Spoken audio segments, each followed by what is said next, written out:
pourrait paraître anodin.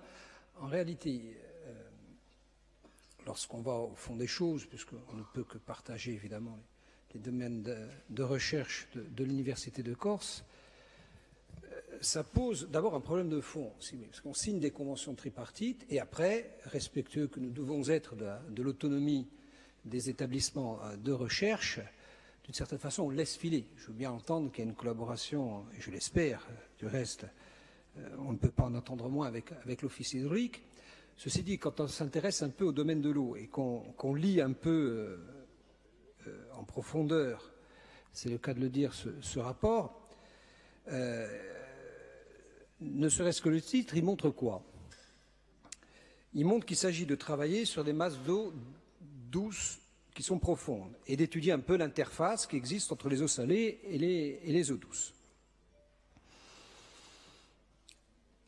Alors, on pourrait attendre d'un projet qui va impacter notre collectivité à hauteur de sommes conséquentes. On parle d'1 million d'euros pour notre collectivité, le reste étant à la charge de l'État, puisqu'on est dans le cadre d'un contrat de plan, qu'on aille un peu plus loin sur les véritables enjeux.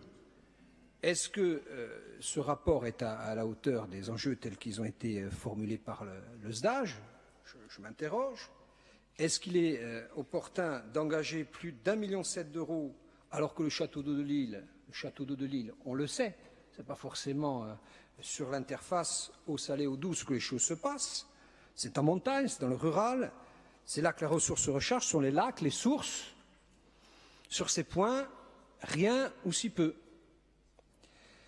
Sur les eaux de surface, rien ou si peu. Sur l'ensemble de nos barrages, rien ou si peu.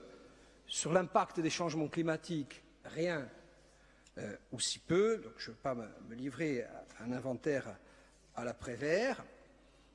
Sur le volet qualitatif, on a évoqué ce matin très rapidement, enfin, le président de l'Office hydraulique a eu le loisir d'effleurer le sujet des cyanobactéries. Je pense que c'est un sujet prégnant aujourd'hui qui, compte tenu de la sensibilité que l'opinion manifeste à l'égard de ces dangers, méritait, à mon avis, qu'on s'y penche sur une étude de ce prix-là.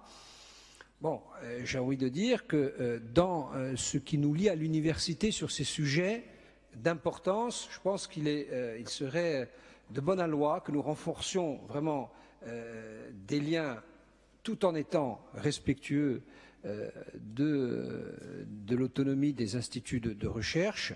C'est un rapport coûteux qui entraîne notre part un certain nombre de réserves quant à l'investissement que nous devons consentir au regard des enjeux qu'on formule depuis cette maison. L'impression qu'entre le domaine de recherche qui est celui de l'université, qui n'est pas en cause évidemment, le montant qu'on y consacre et les enjeux qu'on passe notre temps, ou beaucoup de temps à formuler ici, il y a un écart qui, de notre point de vue, est bien trop significatif. C'est pour cette raison que nous mettons un avis très réservé sur ce rapport.